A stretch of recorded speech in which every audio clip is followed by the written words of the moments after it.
ତୁମେ ଅନ୍ୟମାନଙ୍କୁ ବି ଶିଖାଅ ସେମାନେ କେମିତି ଅଧିକରୁ ଅଧିକ ଚିତ୍ତଦର୍ପଣକୁ ମାର୍ଜନ କରିପାରିବେ।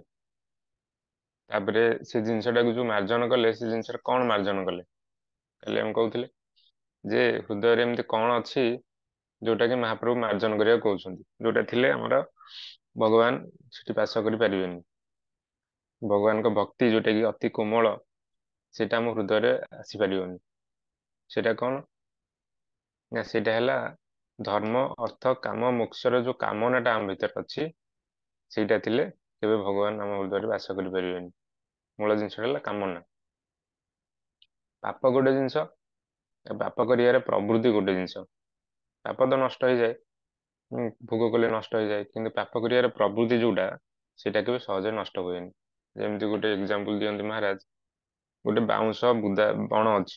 ବାଉଁଶ ବଣରେ ଆପଣ କଣ କଲେ, ଶୁଖି ଯାଇ ଡିଆସି ଲଗେଇଦେଲେ ବାଉଁଶ ବଣକୁ, କିମ୍ବା କୌଣସି ପ୍ରକାର ଜଳିକି ନଷ୍ଟ କରିଦେଲେ, ଠିକ ଅଛି। କିନ୍ତୁ ପୁଣି ଯେତେବେଳେ ବର୍ଷା ହବ, ପୁଣି ସେ ଯୋଉ ତା ଭିତରେ ଯୋଉ ମଞ୍ଜିଟା ଅଛି ସେ ପୁଣି ଗଛ ହବ, ପୁଣି ଜଙ୍ଗଲ ହେଇଯିବ, ଆହୁରି ଘନ ଜଙ୍ଗଲ ହେଇଯିବ। ସେମିତି ଆମକୁ ପାପ କି କରୁଛି, ଆମ ଭିତରେ ଯୋଉ ବାସନାଟା ଅଛି ସେଇଟା ପାପ କରୁଛି। ସେ ବାସନାଟା ଯେତେବେଳେ ଯାଏ ନ ଯାଇଛି ସେତେବେଳେ ଯାଏ ଆପଣ କଣ କରୁଥିବେ, ଯେତେ ପାପକୁ ତାର ପ୍ରାୟଶ୍ଚିତ କରୁଥିବେ, ପୁଣି ପାପର ବାସନା ଅଛି ସିଏ ଆପଣଙ୍କୁ ପୁଣି ପାପ କରିବା ପ୍ରବୃତ୍ତ କରୁଥିବ। ତ ମୂଳ ଜିନିଷ ହେଲା ପାପ କରିବାର ପ୍ରବୃତ୍ତି ଯୋଉଟା, ସେ କାମନାଟା। ଧର୍ମ ଅର୍ଥ କାମ ମୋକ୍ଷ ଏ ଚାରିଟା ଜିନିଷର ଯୋଉ କାମନାଟା ଅଛି ସେଇ ଜିନିଷଟା ହେଲା ସବୁଠୁ ମୂଳ ଜିନିଷ। ଆଚ୍ଛା, ଆପଣ କହିପାରିବେ ଏଇ ଯୋଉ କାମନାର ମୂଳ ପୁଣି କଣ? ଏଇଟା ଯଦି କହିପାରିବେ ଜାଣିବା ଯେ ଆପଣ ବହୁତ ମାନେ ମହାରାଜ ଡିସ୍କସନ କରିଛନ୍ତି ଥରେ ଦିଥର ଏ ବିଷୟରେ, କିଏ କେବେ ଲକ୍ଷ୍ୟ କରିଛନ୍ତି କାମନାର ମୂଳ କଣ, କୋଉଠୁ ଏଇଟା ଷ୍ଟାର୍ଟ ହେଲା? ଆକ୍ଚୁଆଲି ଏ କାମନାଟା କୋଉଠୁ ଷ୍ଟାର୍ଟ ହେଲା କହିପାରିବେ କି?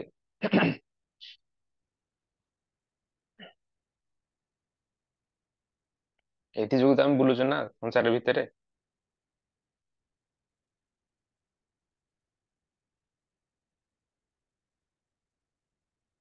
ପ୍ରତ୍ୟୟ ମାତାଜୀ କୁହନ୍ତୁ। ବିଷ୍ଣୁ ଦଣ୍ଡ ପ୍ରଣତ। ନମସ୍କାର ଆଜ୍ଞା। ଭଗବାନ ଯେତେବେଳେ ଜୀବକୁ ସୃଷ୍ଟି କଲେ ତାଙ୍କର ସେବା ଆଜ୍ଞା କରିବା, ଜୀବ ଭଗବାନଙ୍କର ସେବା ନ କରି ଭୋଗ କରିବା ପାଇଁ ଇଚ୍ଛା କଲା, ସେଇଠୁ ତାର କାମନା ଷ୍ଟାର୍ଟ ହେଲା। ଆଉ ସେଇ ବାସ୍ ବହୁତ ବଢିଆ। କି ମାନେ ଜନ୍ମ ପରେ ଜନ୍ମ ପାଇ ଠିକ ଠିକ, ବହୁତ ସୁନ୍ଦର ଆନ୍ସର। ଏଇ ଜିନିଷକୁ ବୁଝେଇବାକୁ ମୁଁ ଭାବୁଥିଲି ଟିକେ ସହଜ ହବନି, କିନ୍ତୁ ଆପଣ ସମସ୍ତେ ଜାଣିଛନ୍ତି। ବହୁତ ସୁନ୍ଦର। କାମନାର ସୃଷ୍ଟି ହେଲା, ଯୋଉ ମୂଳ ମଞ୍ଜି ଯଦି ଦେଖିବା ଆମେ ପୂର୍ବରୁ ଯିବା, ଜୀବ ଯେତେବେଳେ କୃଷ୍ଣଙ୍କୁ ଭୁଲିଗଲା ସେତେବେଳେ ନିଜର ସୁଖ ପ୍ରାପ୍ତି କରିବାକୁ ଚାହିଁଲା, କୃଷ୍ଣଙ୍କଠୁ ବିମୁଖ ହେଇଗଲା, କୃଷ୍ଣଙ୍କର ସେବା କରିବାକୁ ଚାହିଁଲାନି। ସେତେବେଳେ ସେ ପ୍ରଥମେ କୋଉଠି ସୃଷ୍ଟି ହେଲା? ଆମର ଯେତେବେଳେ ଆମର ତାକୁ କଣ କହନ୍ତି, ତଟସ୍ଥ ଶକ୍ତି ଯେତେବେଳେ ଆସିଲା, ସେଇଟା ସେ ଯେତେବେଳେ କୃଷ୍ଣଙ୍କଠୁ ବିମୁଖ ହେଇଗଲା, କୃଷ୍ଣଙ୍କୁ ବିମୁଖ ହେଇଗଲା ପରେ କଣ ହେଲା ନା ତାର ଯୋଉ ଚିତ୍ ଶକ୍ତି କମ ହେଇଗଲା। ଯୋଉମାନେ କୃଷ୍ଣ ଉନ୍ମୁଖ ହେଇଗଲେ ସେମାନେ କୃଷ୍ଣଙ୍କ ଶକ୍ତିରେ ଶକ୍ତିମାନ ହେଇଗଲେ, ତେଣୁ ତାଙ୍କୁ ଆଉ ମାୟା କବ୍ଜା କରିପାରିଲାନି। କିନ୍ତୁ ଯୋଉମାନେ ବିମୁଖ ହେଇଗଲେ ସେମାନଙ୍କ ଚିତ୍ ଶକ୍ତି କମ ହେଇଗଲା। ତେଣୁ ତାଙ୍କୁ କଣ ହେଲା, ଯେହେତୁ ଭଗବାନ ସେ ଅନନ୍ତ କିନ୍ତୁ ଜୀବ କଣ ଛୋଟିଆ କଣିକାଟେ, ତେଣୁ ମାୟା ତାଙ୍କୁ କଣ କଲା, ଆବରଣାତ୍ମକ ବିକ୍ଷେତ୍ମକ କ୍ରିୟାରେ ପକେଇକି ତାଙ୍କୁ ବାନ୍ଧିଦେଲା। ଦି ପ୍ରକାର ଶରୀର ଦେଇଦେଲା, ସୂକ୍ଷ୍ମ ଶରୀର ସ୍ଥୂଳ ଶରୀର। ତାପରେ ତାଙ୍କୁ ବିକ୍ଷେତ୍ମକ କରି କଣ ଭୌତିକ ବ୍ରହ୍ମାଣ୍ଡରେ ଫୋପାଡ଼ି ଦେଲା। ତାପରେ ସେ ଯୋଉ କାମନାଟା ରହିଲା ନିଜର ସୁଖ ବାସନା ପାଇଁ, ତାପରେ ସେ ଆସ୍ତେ ଆସ୍ତେ ଆସ୍ତେ ଆସ୍ତେ ସେ ଚକ୍ରରେ ପଡିକି ସେ କାମନାଟା ପୂର୍ଣ୍ଣ କଲା, ପୁଣି କର୍ମ କଲା, ପୁଣି ଚକ୍ରରେ ପଇଲା, ଏମିତି କରି କରି କରି କରି ସେ ଆଜି ପର୍ଯ୍ୟନ୍ତ ବୁଲୁଛି। ତେଣୁ ତାର ସଲ୍ୟୁସନ ହେଲା, ଯେତେବେଳେ ଯାଏ ସେ କାମନା ପୂର୍ଣ୍ଣ ନ ହେଇଛି, ଯେତେବେଳେ ଯାଏ ସେ କୃଷ୍ଣ ଉନ୍ମୁଖ ନ ହେଇଛି, ସେତେବେଳେ ଯାଏ ଏ କାମନା ନଷ୍ଟ ହବନି। ଆଉ କାମନା ଯେତେବେଳେ ଯାଏ ସେ ନଷ୍ଟ ନ ହେଇଛି, କୃଷ୍ଣଙ୍କୁ ମାନେ ସେବା କରିବାର ପ୍ରବୃତ୍ତି ନ ହେଇଛି, ସେତେବେଳେ ଯାଏ ସେ ମନରେ ବୁଲୁଥିବ। ତ ମହାପ୍ରଭୁ କହିଲେ ଏଇ ଯୋଉ କାମନାଟା ଅଛି ତାକୁ ପ୍ରଥମେ ନଷ୍ଟ କରିବାକୁ ପଡିବ, ଭୋଗ ଯୋଉ ଆମର ଧର୍ମ ଅର୍ଥ କାମ ମୋକ୍ଷର କାମନା। ତେଣୁ ସେ କାମନାଟାକୁ ନଷ୍ଟ କରିବାକୁ ପ୍ରୋସେସ କଣ କଲେ, ଶ୍ରୀକୃଷ୍ଣ ସଂକୀର୍ତ୍ତନ। ପ୍ରଥମେ ଯୋଉ କୁହାଯାଇଛି ଆମର, ଯିଏ ଧର୍ମ ଅର୍ଥ କାମ ମୋକ୍ଷରେ ଯିଏ ଆମକୁ ସହଯୋଗ କରୁଛି, ଯିଏ ବତଉଛି ଏମିତି କର, ତମେ ସ୍ୱର୍ଗ ଲୋକକୁ ଯିବ, ଏମିତି କର ତୁମେ ବ୍ରହ୍ମ ଲୋକକୁ ଯିବ। ସେମାନେ କଣ କରୁଛନ୍ତି? ସେମାନେ ହେଲେ ଜୀବ ହିଂସା କରୁଛନ୍ତି। କାଲି ସବୁ ଡିସ୍କସନ କରୁଥିଲେ ନା, କେମିତି ତାଙ୍କୁ ଜୀବ ହିଂସା କୁହାହଉଛି। ଆଉ ଯୋଉମାନେ ଆମକୁ ଭକ୍ତିରେ ଯୋଉମାନେ ବିଭିନ୍ନ ପ୍ରକାର ଭଗବତ କଥା ପ୍ରଚାର କରୁଛନ୍ତି, ଭଗବାନଙ୍କ ନାମ ରୂପ ଗୁଣ ଲୀଳା ଏସବୁ ପ୍ରଚାର କରୁଛନ୍ତି, ଆଉ ତା ସାଙ୍ଗରେ ଆମର ବିଭିନ୍ନ ପ୍ରକାର ଆରେଞ୍ଜମେଣ୍ଟ କରୁଛନ୍ତି, ଭଗବାନଙ୍କ କଥା ହେବା ପାଇଁ ସବୁ ଆରେଞ୍ଜମେଣ୍ଟ କରୁଛନ୍ତି, ସେମାନେ ଆକ୍ଚୁଆଲି ଆମର ସୁହୃଦ ବ୍ୟକ୍ତି। ହୁଁ। ତେଣୁ ତାଙ୍କୁ ହିଁ ଆମେ କଣ କରିବା, ପ୍ରକୃତ ସେମାନେ ଆମର ମଙ୍ଗଳ କରୁଛନ୍ତି। ଠିକ ଅଛି। ତେଣୁ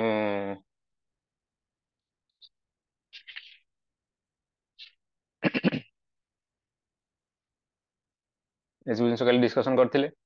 ତାପରେ ମନେକର ଆପଣ ଚିତ୍ତଦର୍ପଣ ମାର୍ଜନ ସରିଲା, ଚିତ୍ତଦର୍ପଣ ମାର୍ଜନ ପରେ ସେକେଣ୍ଡ ଷ୍ଟେପ କଣ ଥିଲା? ଭବ ମହାଦାବାଗ୍ନି ନିର୍ବାପନ। ଭବ ମହାଦାବାଗ୍ନି ନିର୍ବାପନ ହେଲା କଣ?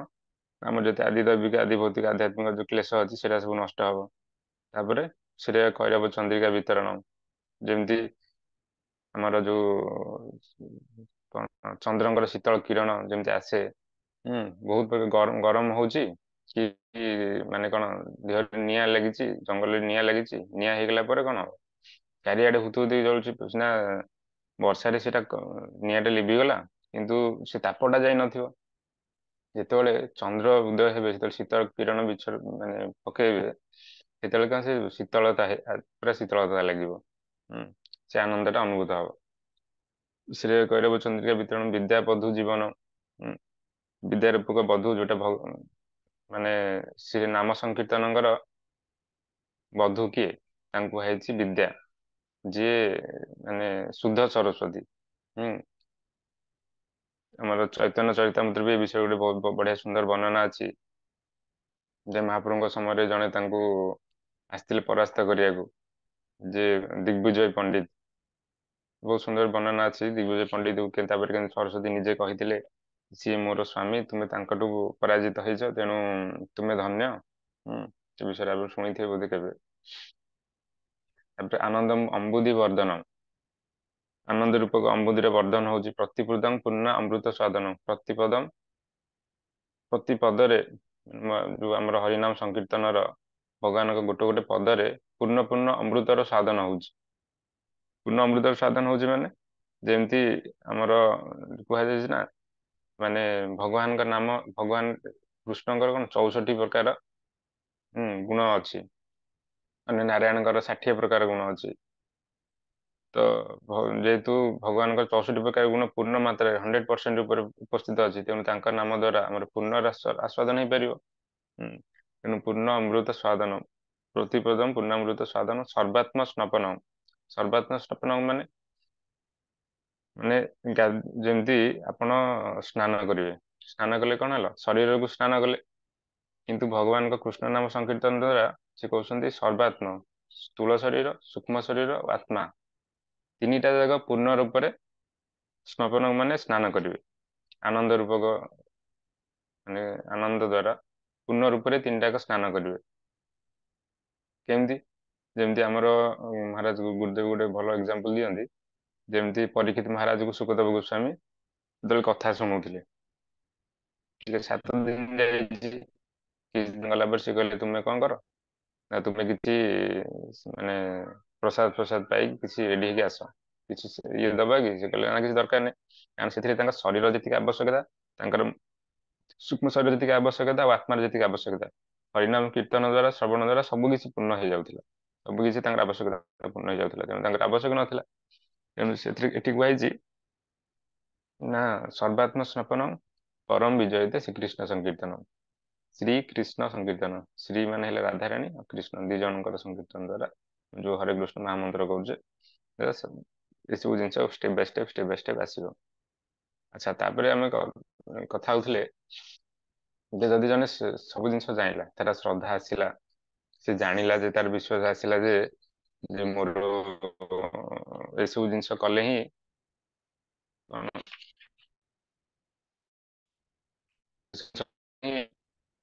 ମଙ୍ଗଳ ହବ, ଭକ୍ତି ପାଇପାରିବି, ସେ ଷ୍ଟାର୍ଟ କଲା, ହରିନାମ ସଂକୀର୍ତ୍ତନ ଷ୍ଟାର୍ଟ ହେଲା ଗୁରୁପ୍ରସାଦ ସେବା କରିକି, କିନ୍ତୁ ତାର କିଛି ହେଇପାରୁନି।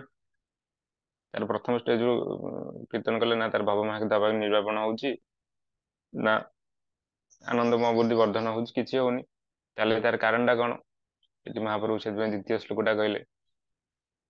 ମହାପ୍ରଭୁ ପ୍ରଥମେ ତ ମାନେ ପ୍ରଥମ ଶ୍ଲୋକଟା ହେଲା ପୁରା ପ୍ରୋସେସଟା। ତାପରେ ଦ୍ଵିତୀୟ ଶ୍ଲୋକଟା ହେଲା ତାର କାରଣ ଯୋଉ ଅଛି। ଆଉ ତୃତୀୟ ଚତୁର୍ଥ ଶ୍ଲୋକଟା ହେଲା ଆମର ଗୌଡୀୟ ବୈଷ୍ଣବଙ୍କ ପାଇଁ ପାଳନ ଯୋଗ୍ୟ ମୂଳ ଶ୍ଲୋକ। ତୃତୀୟ ଚତୁର୍ଥ ଶ୍ଲୋକ ସବୁ ଗୋଟେ ପରେ ଗୋଟେ କହିବେ, କାହିଁକି ସେକେଣ୍ଡ ପରେ ଥାର୍ଡ, ଥାର୍ଡ ପରେ ଫାଇଭ, କାହିଁକି ସବୁ କରାହେଇଛି। ମହାରାଜ ଯୋଉ ମହାପ୍ରଭୁ କିନ୍ତୁ ସିଷ୍ଟମେଟିକାଲି କହିଛନ୍ତି।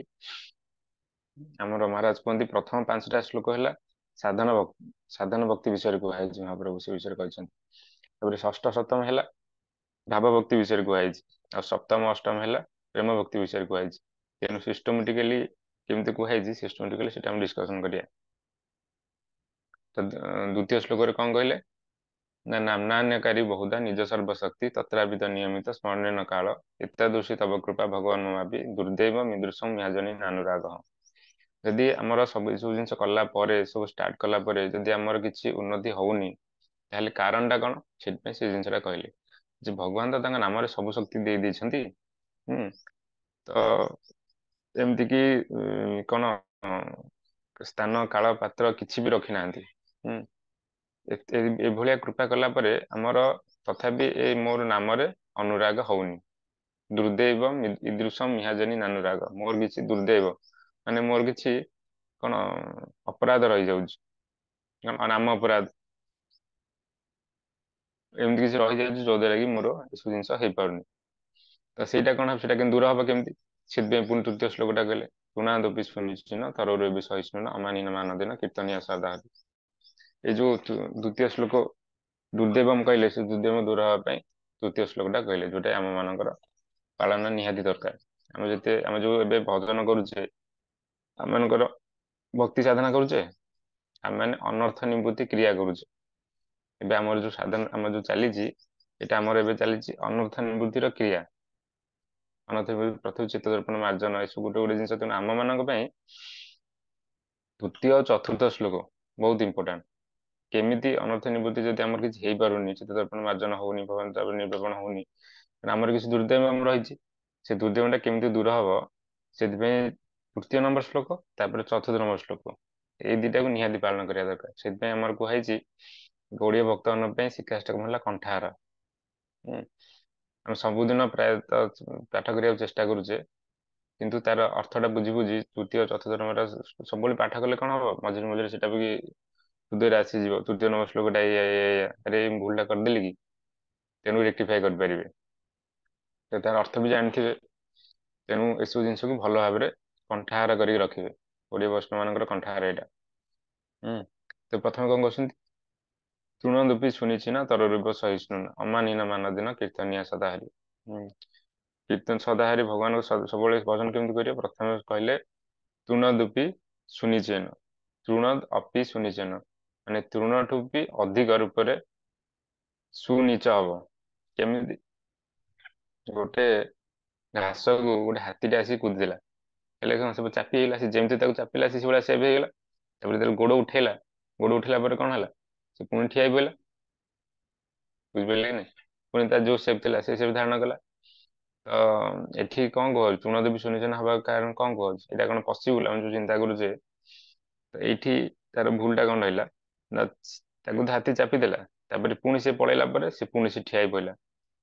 ମାନେ ତାର ମାନେ ଭାବାର୍ଥ ହେଲା, ମାନେ ଆମେ କିଛି ଗୋଟେ, ଆମକୁ ଜଣେ ଆସିକି ଜଣେ ଗାଳି କଲା, ଆମ ଜଣେ ସିନିୟର ଆସିକି ଆମକୁ ଗାଳି କଲେ।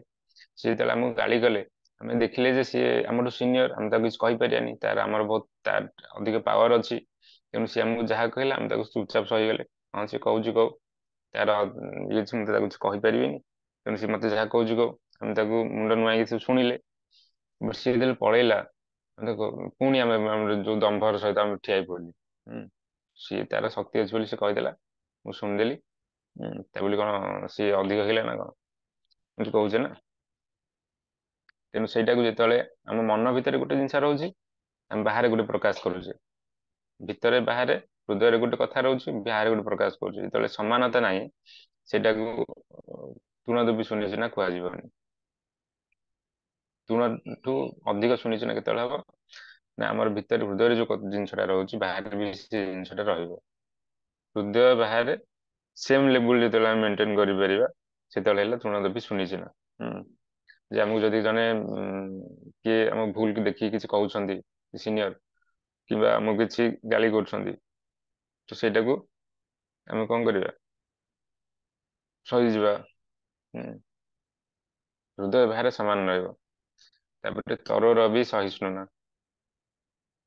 ତରୁର ବି ସହିଷ୍ଣୁନା ମାନେ ଗଛ ଯେମିତି ମାନେ ତାର ସହନଶୀଳତା ଅଛି ଏଠି ପ୍ରଭୁପାଦ ଗୋଟେ କଥା କହନ୍ତି ତରୁର ଅପି ସହିଷ୍ଣୁ ଆଉ ଗୋଟେ ଅଛି ତରୁର ଇବ ସହିଷ୍ଣୁ। ଏଠି ପ୍ରଭୁପାଦ ବି କହୁଛନ୍ତି ତରୁର ଅପି ସହିଷ୍ଣୁ ମାନେ ତରୁଠୁ ବି ଗଛଠୁ ବି ଅଧିକ ସହିଷ୍ଣୁ ହବାକୁ ପଡିବ। ଗୋଟେ ଗୋଟେ ଜାଗାରେ ସେ କହିଛନ୍ତି ମାନେ ଗୋଟେ ଗଛଟେ ଯେମିତି ତାକୁ ଆପଣ ଟେକା ମାଇଲେ ବିଭିନ୍ନ ପ୍ରକାର ତା ଡାଳ ହାଣିଲେ ବି ଯାହା କଲେ ତାକୁ ଯେତେ କଷ୍ଟ ଦେଲେ ଆପଣ ପାଣି ଦିଅନ୍ତୁ କି ନ ଦିଅନ୍ତୁ ତାକୁ କିଛି ସାହାଯ୍ୟ କରନ୍ତୁ କି କରନ୍ତୁ ସେ ଆପଣଙ୍କୁ ମଙ୍ଗଳ ହିଁ କାମନା କରିବ ଆପଣଙ୍କୁ ଛାଇ ଦେବ ଆପଣଙ୍କୁ ଫଳ ଦବ।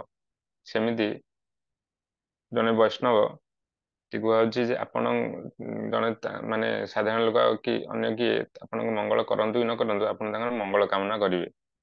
ସେଇଟା କୁହାଯାଉଛି ତରୋର ଇବ ସହିଷ୍ଣୁନା। ଯେମିତି ଆମର ହରିଦାସ ଠାକୁର। ହରିଦାସ ଠାକୁରଙ୍କ 22 ବଜାରରେ ତାଙ୍କୁ ଯୋଉ ବେତ ପ୍ରହାର କରିଥିଲେ। ମାନେ 22ଟା ବଜାରରେ ତାଙ୍କୁ ବୁଲେଇ ବୁଲେଇ ଯେହେତୁ ସିଏ ମୁସଲିମ ମାନେ କୂଳରେ ଜନ୍ମ ହେଇଥିଲେ ତଥାପି ହରିଭୋଜନ କରୁଥିଲେ। ତାଙ୍କୁ ସେ ସମୟରେ ତାଙ୍କର ଯିଏ ଥିଲେ ରାଜା ଯିଏ ଥିଲେ ତାଙ୍କୁ କହିଲେ ତୁମ ମୁସଲିମ ମାନେ ସମାଜ ପ୍ରତି ତୁମେ କଳଙ୍କ ତୁମେ ଏତେ ବଡ ଧର୍ମରେ ଜନ୍ମ ହେଇଛ ଆଉ ତୁମେ ହରିନାମ କୀର୍ତ୍ତନ କରୁଛ। ହୁଁ। ତାଙ୍କୁ ନେଇକି 22ଟା ବଜାରରେ ବାଡେଇଥିଲେ। ବୁଲେଇ ବୁଲେଇ ବୁଲେଇ ବୁଲେଇ ପ୍ରତି ବଜାରରେ ପିଟିଲେ ତଥାପି ସେ କଣ କଲେ ତାଙ୍କର ପ୍ରାଣ ଛାଡୁ ନଥିଲା ସେ ଆନନ୍ଦରେ ହରିଭୋଜନ କରୁଥିଲେ। ତାଙ୍କର ମାନେ ଏମିତି ବେତ ପ୍ରହାର କରୁଥିଲେ ତାଙ୍କର ହାଡ ଦେଖା ଯାଉଥିଲା ଶରୀରରେ ଆଉ କିଛି ନଥିଲା। ତଥାପି ସେ ପ୍ରାଣ ଛାଡୁ ନଥିଲେ ସେ ଆନନ୍ଦରେ ହରିଭୋଜନ କରୁଥିଲେ। ତାପରେ ଯେତେବେଳେ ଦେଖିଲେ ସେ ସବୁ ମାନେ ମାନେ ପିଟୁଥିଲେ ସେମାନେ ଦେଖିଲେ ଯଦି ଆମେ ୟାଙ୍କୁ ମାନେ ନ ମାରି ପାରିବୁ ତାହେଲେ ରାଜା ଆମକୁ ଦଣ୍ଡ ଦେବେ ତେଣୁ ସେ ପ୍ରାର୍ଥନା କଲେ। ତ ହରିଦାସ ଠାକୁର ଦେଖିଲେ ତାଙ୍କର ଅବସ୍ଥା ଦେଖିକି ସିଏ ମୂର୍ଚ୍ଛିତ ହେଇଯିବାର ଗୋଟେ ନାଟକ କଲେ। ହେଲା ପରେ ସେ ତାଙ୍କ ଗଙ୍ଗା ନଦୀରେ ପକେଇ ଦେଇ ପଳେଇ ଆସିଲେ। ତାପରେ ହରିଦାସ ଠାକୁର ପୁଣି ସେପଟକୁ ଯାଇ ଆରାମରେ ଯୋଉ ଭଳିଆ ଥିଲେ ସେ ଭଳିଆ ପୁଣି ହରିଜନ ଷ୍ଟାର୍ଟ କରିଦେଲେ। ତାଙ୍କ ତ ଚିନ୍ମୟ ଶରୀର। ହୁଁ। ପୁଣି କିଛି ନ ହେଇଗଲା ଭଳିଆ ସେ ଚାଲିଲେ ଆଉ ଭଗବାନଙ୍କୁ ପ୍ରାର୍ଥନା କଲେ କଣ ନା ଏମାନଙ୍କୁ କିଛି ଅମଙ୍ଗଳ ନ ହଉ ଏମାନଙ୍କର ମଙ୍ଗଳ ହିଁ ହଉ। ଏଇଟା କୁହାଯାଏ ତରର ବି ସହିଷ୍ଣୁନା। ମାନେ ଯେତେ ଆପଣଙ୍କର ଅମଙ୍ଗଳ ଚାହିଁଲେ ବି ସେ ତୁମର ମଙ୍ଗଳ ଚାହିଁବେ। କିନ୍ତୁ ତା ବୋଲି ନୁହଁ ଯେ ଗୋଟେ ଆମର ଯେମିତି ଆମର କଣ ଜୀବ ଗୋସ୍ୱାମୀଙ୍କର ଗୋଟେ କଥା କୁହାଯାଇଛି। ଜୀବ ଗୋସ୍ୱାମୀ ଯେତେବେଳେ ଦିଗ୍ବିଜୟ ପଣ୍ଡିତକୁ ପରାସ୍ତ କଲେ ସେତେବେଳେ ତାଙ୍କୁ ତରଳ ସହିଷ୍ଣୁ କୁହାଯାଏନି। ଆମର ମହାରାଜ ମାନେ କୁହନ୍ତି ସେଇଟାକୁ ହିଁ ତରଳ ସହିଷ୍ଣୁ ଆକଚୁଆଲି କୁହାଯାଇଛି। ଏଠି କହିବାର ମାନେ ହେଲା ନିଜର ସୁଖ ବିଧାନ ପାଇଁ ନିଜର ଇନ୍ଦ୍ରିୟ ପ୍ରୀତି ପାଇଁ ଯୋଉଟା ସବୁ ଆମେ କରୁଛେ ତାହେଲେ ସେଇଟାକୁ ମାନେ ଜଳାଞ୍ଜଳି ଦବାକୁ ପଡିବ। କିନ୍ତୁ ଭଗବାନଙ୍କର ଯେତେବେଳେ ସେବା ହଉଛି ଜୀବ ଗୋସ୍ୱାମୀ କଣ ସେଠି ନିଜର ପ୍ରତିଷ୍ଠା ଚାହୁଁଥିଲେ କି ଯେତେବେଳେ ଦିଗ୍ବିଜୟ ପଣ୍ଡିତ ଗୋଟେ ଆସିଲା ସବୁଆଡେ ଜିତି ଜିତି ଆସିଲା ଯେତେବେଳେ ରୂପ ଗୋସ୍ୱାମୀଙ୍କ ପାଖରେ ପହଞ୍ଚିଲା ସିଏ ରୂପ ଗୋସ୍ୱାମୀ ତାଙ୍କୁ ଲେଖିକି ଦେଇଦେଲେ ଯେ ହଁ ମୁଁ ତୁମଠୁ ହାରିବା ସ୍ୱୀକାର କଲି। କିନ୍ତୁ ଜୀବ ଗୋସ୍ୱାମୀ ବାଟରେ ତାଙ୍କୁ ପୁଣି ପରାସ୍ତ କଲେ। ହୁଁ। ତ ସେଠି ସେ କଣ କଲେ ଗୁରୁଙ୍କ ସେବା କଲେ। ଯୋଉ ଆମର ପରମ୍ପରାର ମାନ ରଖିଲେ ତାଙ୍କୁ ପରାସ୍ତ କରିକି। ତେଣୁ ସେଠି କଣ ସେ ନିଜର ପ୍ରତିଷ୍ଠା ଚାହୁଁଥିଲେ କି ନିଜର ସେବା କରାଇଲେ କି? ତେଣୁ ସେଇଟାକୁ ଆକ୍ଚୁଆଲି ତରଳ ସହିଷ୍ଣୁତା କୁହାଯାଏ। ଯୋଉଠିକି ନିଜର ପ୍ରତିଷ୍ଠା ନିଜର କାମନା କିଛି ନ ରଖିକି ଭଗବତ ସେବା ଉଦ୍ଦେଶ୍ୟରେ କରାଯାଏ ସେଇଟା ହିଁ ପ୍ରକୃତ ତରଳ ସହିଷ୍ଣୁତା। ଅମାନି ନା ମାନ ଦିନ ଅମାନି ମାନଙ୍କୁ ଯୋଉମାନେ ଆମର ମାନ ପାଇବାର ଯୋଗ୍ୟ ନୁହନ୍ତି ତାଙ୍କୁ ବି ମାନ ଦେବା। କୀର୍ତ୍ତନିଆ ସଦାହରି ସବୁବେଳେ ଭଗବାନଙ୍କୁ କୀର୍ତ୍ତନ କରିବ। ଆଚ୍ଛା ଯଦି ଠିକ ଅଛି ଆମର ଯେତେବେଳେ ଏସବୁ ଜିନିଷ ହେଇଗଲା ଏସବୁ ଜିନିଷ ଆମେ କରିବା ଷ୍ଟାର୍ଟ କରିଦେଲେ ତୁଣାଦ ବି ସୁନିଶ୍ଚିନ ତରଳ ସହିଷ୍ଣୁନା ଅମାନିନ ମାନଦିନ କୀର୍ତ୍ତନୀୟ ସଦାହରି। ହୁଁ। ତଥାପି ଯଦି ଆମ ମନରେ କିଛି ରହିଗଲା ଆମ ମନରେ କିଛି ଷ୍ଟାର୍ଟ ହେଇପାରିଲାନି ତାହେଲେ କଣ କହୁଛନ୍ତି ନା କହୁଛନ୍ତି ବୁଝିବାକୁ ହବ ଯେ କଣ ନା ଏସବୁ ଜିନିଷ କରିକି ଆମ ମନରେ ମନେକର ମୁଁ ଏଇଭଳିଆ ତରଳିବ ସହିଷ୍ଣୁନା ତୁଣାଦେବୀ ସୁନିଶ୍ଚିନ୍ତ ତରଳିବ ସହିଷ୍ଣୁ ଏସବୁ ହେଲେ କଣ ହବ ଲୋକମାନେ ଭାବିବେ ଇଏ ମତେ ବହୁତ ବଢିଆ ବୈଷ୍ଣବ ଲୋକମାନେ ମତେ ସମ୍ମାନ ଦେବେ ଆଉ ପ୍ରତିଷ୍ଠା ଦେବେ, ମାନ ସମ୍ମାନ ଦେବେ। ତେଣୁ ସେଇ ଭାବନା ବି ଆସିପାରେ। ସେଥିପାଇଁ କହୁଛନ୍ତି କଣ ନା, ଚତୁର୍ଥ ନମ୍ବର ଶ୍ଲୋକରେ କଣ କହୁଛନ୍ତି, ନ ଧନମ୍ ନା ଜନମ୍ ସୁନ୍ଦରୀଂ କବିତାଂ ବା ଜଗଦୀଶ କାମରେ। ଏଇ ଜିନିଷଟାକୁ ବି ଦୂର କରିବାକୁ ପଡିବ ଯେ ଭଗବାନ ମୋର ଧନ ଦରକାର ନାହିଁ, ମୁଁ ଏଇ ଯୋଉ ଏସବୁ ଜିନିଷ ତରଳିବ ସହିଷ୍ଣୁନା ଏସବୁ ମାନିଲା ପରେ ବି ଯଦି ମୁଁ ହେଇପାରୁନି, ତାହେଲେ ମୋ ମନରେ କାମନା ଥାଇପାରେ, ତେଣୁ ମୋର ସେଇଟା ବି ଦରକାର ନାହିଁ। ନ ଧନମ୍, ମୋର ଯେତେ ଧନ ଅଛି ସେ ଧନ ଦରକାର ନାହିଁ। ନ ଜନମ, ମାନେ ଜନମ ମାନେ କଣ, ସ୍ତ୍ରୀ ପୁତ୍ର ଏସବୁ ଜିନିଷ, ସୁନ୍ଦରୀ ସ୍ତ୍ରୀ ମାନୁଥିବା, ଯୋଉମାନେ କଥା ମାନୁଥିବା, ପୁତ୍ର କନ୍ୟା, ଯୋଉମାନଙ୍କର ମାନଙ୍କର ପୁତ୍ର କନ୍ୟା, ମନେକର ମଠରେ ଜଣେ ବ୍ରହ୍ମଚାରୀ ଅଛି, ତାଙ୍କ ପୁତ୍ର କନ୍ୟା ନାହାନ୍ତି, ସେମାନେ କଣ ତାଙ୍କ ପାଇଁ କହିଛନ୍ତି ମାନେ ଫଲୋୟର୍ସ, ବହୁତ ଶିଷ୍ୟ, ଏସବୁ ଜିନିଷ ମୋର କିଛି ଦରକାର ନାହିଁ। ନା ଧନମ ନା ଜନମ ନା ସୁନ୍ଦରୀ କବିତା। ସୁନ୍ଦରୀ କବିତା ମାନେ କଣ, ସୁନ୍ଦରୀ କବିତା ହେଲା, ସୁନ୍ଦରୀ ହେଲା ଗୋଟେ ଆଡଜେକ୍ଟିଭ କବିତାର। କବିତା ମାନେ ହେଲା ଯୋଉ, ମାନେ ମୁଁ ବହୁତ ସୁନ୍ଦର କଥା କଲି, ବହୁତ ସୁନ୍ଦର କୀର୍ତ୍ତନ କଲି, ସେଥିରେ କଣ ମୋର ପ୍ରତିଷ୍ଠା ଆସିଲା, ତ ସେଇ ଯୋଉ ପ୍ରତିଷ୍ଠାର ଆଡଜେକ୍ଟିଭ ଟା ହେଲା ସୁନ୍ଦରୀ। ନା ଜଗଦୀଶ କାମରେ, ପ୍ରଭୁ ମୁଁ ଏସବୁ ଜିନିଷ କିଛି ଚାହୁଁନି। ମମ ଜନ୍ମାନି ଜନ୍ମନି ଛରେ ଭଗବତ ଭକ୍ତି ଅହେତୁକିତୁ। ମୁଁ ଜନ୍ମ ଜନ୍ମ ପାଇଁ ଆପଣଙ୍କର ଅହେତୁକି ଭକ୍ତି ଚାହୁଁଛି। ଅହେତୁକି ଭକ୍ତି ମାନେ କଣ, ଯୋଉ ଭକ୍ତିରେ କୌଣସି ହେତୁ ନଥିବ। ହେତୁ ମାନେ କୌଣସି ମାନେ ଲାଳସା ରଖିକି ମୁଁ ଆପଣଙ୍କର କିଛି ଭଜନ କରିବାକୁ ଚାହୁଁନି। ମାନେ ଯୋଉ ଆତ୍ମେନ୍ଦ୍ରିୟ ପ୍ରୀତି ବାଞ୍ଛା, ନିଜର ଇନ୍ଦ୍ରିୟ ପୂରଣ କରିବାକୁ ମୁଁ କିଛି କାମନା ରଖିକି ଆପଣଙ୍କ ଭକ୍ତି କରିବାକୁ ଚାହୁଁନି। ଆପଣଙ୍କ ସୁଖ ପାଇଁ ଭକ୍ତି କରିବାକୁ ଚାହୁଁଛି। ଯେତେବେଳେ ଏଇ ଷ୍ଟେଜ ପଳେଇ ଆସିବ, ମାନେ ଜନ୍ମାନି ଜନ୍ମନି ସରି ଭଗବତ ଭକ୍ତି ଅହେତୁକିତୁ ହୋଇ, ସେତେବେଳେ ଜଣେ କଣ କରିପାରିବ, ଏଇ ଯୋଉ ଷ୍ଟେଜ ପାସ୍ କଲା ପରେ ଜଣେ ସେଇ ଷ୍ଟେଜକୁ ଆସିପାରିବ ଯେତେବେଳେ ସିଏ ଭଗବାନଙ୍କୁ ପ୍ରାର୍ଥନା କରିପାରିବ, ଏଇ ଐ ନନ୍ଦ ତନୁଜ କିଙ୍କରମ୍। ତାପରେ ଯୋଉ ଆମର ଅଛି 55 ଶ୍ଲୋକ, ଐ ନନ୍ଦ ତନୁଜ କିଙ୍କରମ୍, ସେତିକି ସେଇ ପ୍ରାର୍ଥନା ଟା କରିବାକୁ ତାକୁ ତା ଏଲିଜିବିଲିଟି ଆସିବ। ସେ ତାପରେ ପ୍ରାର୍ଥନା କରିପାରିବ ଐ ନନ୍ଦ ତନୁଜ କିଙ୍କରମ୍। ବୁଝିଲେ କି ନାହିଁ? ତ ସେତେବେଳେ କଣ ହବ, ତାର ବାହାର ଆଉ ଭିତର ଦିଟାକ ସମାନ ହେଇଗଲା। ସିଏ ଗୋଟେ ଲେବୁଲକୁ ପଳେଇ ଆସିଲା ଯୋଉଠିକି ସିଏ ଭଗବାନଙ୍କୁ ଜାଣିପା କହିପାରିବ ଯେ, ପ୍ରାର୍ଥନା କରିପାରିବ ଯେ, ଏଇ ନନ୍ଦ ତନୁଜ କିଙ୍କରମ୍ ପତିତମ୍ ମାଂ ବିଶ୍ୱମେ ଭାବାମ୍ବୁଧୌ କୃପୟା ତବ ପାଦ ପଙ୍କଜ ସ୍ଥିତ ଧୂଳି ସଦୃଶଂ ବିଚିନ୍ତୟେ। ହେ ପ୍ରଭୁ, ମୁଁ ଆପଣଙ୍କର କିଙ୍କର ସଦୃଶ। କିଙ୍କର ମାନେ, କିଙ୍କର ମାନେ କିଙ୍କର, ଆପଣଙ୍କର ଦାସ। ସବୁବେଳେ ପ୍ରସ୍ତୁତ ଥିବେ ଯୋଉମାନେ ଭଗବାନଙ୍କର କିଙ୍କର, ଯେମିତି ହନୁମାନ ଯେ ରାମଙ୍କର କଣ କରିବି ସବୁବେଳେ ପ୍ରସ୍ତୁତ ଥାନ୍ତି। ରାମଙ୍କର ଯାହା ସେବା ହେଲା ସେ ସବୁବେଳେ ପ୍ରସ୍ତୁତ ଥାନ୍ତି, ସବୁ ସେବା କରିଥାନ୍ତି। କିଙ୍କରଂ ପତିତମ୍ ମାଂ ବିଶ୍ୱମେ ଭାବାମ୍ବୁଧୌ, ମୁଁ ବିଶ୍ୱ ରୂପକ ଭବ ଅମ୍ବୁଧରେ ପତିତ ହେଇଯାଇଛି। ବିଷମ ପତିତମ୍ ବିଶ୍ୱମେ ଭାବାମ୍ବୁଧୌ ମାନେ, ବିଷମେ ମାନେ, ବିଷମେ ଯୋଉ ଶବ୍ଦଟା ଆସିଛି ସେଇଟା ବିଷ ରୁ ଆସିଛି। ବିଷ ମାନେ ମାନେ ବିଷ। ତ ସେଇଟା ଯେତେବେଳେ ଅନୁଭୂତି କେତେବେଳେ ଆସିବ, ମୁଁ ଆପଣଙ୍କର କିଙ୍କର, ଆଉ ମୁଁ ବିଶ୍ୱ ସମୁଦ୍ରରେ ପତିତ ହେଇଯାଇଛି, ମତେ ଉଦ୍ଧାର କରନ୍ତୁ। ଯେତେବେଳେ ଏଇ ଷ୍ଟେଜ ଟା ଆସିବ, ସେତେବେଳେ ମାନେ ଗୋଟେ ବିଶ୍ୱ ସମୁଦ୍ରରେ ପତିତ ହେଇଯାଇଛି ବୋଲି କି କେମିତି ଜାଣିବା, ଯେମିତି ଆମର ସଂସାରରେ କୁହାଯାଉଛି କଣ, ବିଷ ବିଷମୟ। ସେତେବେଳେ ଆପଣ ଜାଣିଲେ ଯେ ଆପଣ ବିଶ୍ୱ ସମୁଦ୍ରରେ ପତିତ ହେଇଯାଇଛନ୍ତି, ତାକୁ ଉଦ୍ଧାର କରିବାକୁ ଭବ ସମୁଦ୍ରରେ ଉଦ୍ଧାର କରିବାକୁ ଆଉ କିଛି ଆପଣଙ୍କର ବାଟ ନାହିଁ, ସେତେବେଳେ କଣ କରିବ, ହେ ପ୍ରଭୁ ମତେ ଉଦ୍ଧାର କରନ୍ତୁ, ମୁଁ ଆପଣଙ୍କ ଦାସ, ଆପଣ ହିଁ ମତେ ଉଦ୍ଧାର କରିପାରିବେ। ଆଉ ପଙ୍କଜ ସ୍ଥିତ ଧୂଳି ସଦୃଶ ବିଚିନ୍ତୟ, ମତେ ଆପଣଙ୍କ ପାଦ ପଙ୍କଜରେ ଗୋଟେ ଧୂଳି ସଦୃଶ ମତେ ସବୁବେଳେ ଜାଗା ଦିଅନ୍ତୁ। ଏଠି ଯୋଉ ଧୂଳି ସଦୃଶ ବିଚିନ୍ତା କୁହାଯାଇଛି, ମାନେ ଧୂଳି ସଦୃଶ ବିଚିନ୍ତା ମାନେ କଣ, ଧୂଳି ଏଠି ସାଧାରଣ ଧୂଳି କି, ଏଠି ଯୋଉଟା କୁହାଯାଇଛି ଏଟା ହେଲା ଯେମିତି ଚିନ୍ମୟ ଧୂଳି, ଯେମିତି ଆମର ଉଦ୍ଧବ ଜୀ ପ୍ରାର୍ଥନା କରିଛନ୍ତି ଯେତେବେଳେ ବ୍ରଜକୁ ଯାଇଛନ୍ତି, ଯେ ଯୋଉ ବ୍ରଜ ସ୍ତ୍ରୀ ମାନଙ୍କର ମତେ ପାଦର ଧୂଳି ଆକାରରେ ମତେ ପାଇବାକୁ ପ୍ରାର୍ଥନା କରୁଛି। ଏଠି ସେଇ ଭାବଟା ଆପଣ ବୁଝିବାକୁ ପଡିବ, ଯେମିତି ଉଦ୍ଧବ ଜୀ କଣ, ଉଦ୍ଧବ ଜୀ ହେଲେ ଜଣେ ସାଧାରଣ, ମାନେ ଯେମିତି ଆମର ଗୋଟେ ହ୍ୟୁମାନ ବଡି, ସାଧାରଣ ମାନବ ସେ ନୁହଁ, ସେ ଭଗବାନଙ୍କର ବି ସାଧାରଣ ଜଣେ ଭକ୍ତ ନୁହଁ।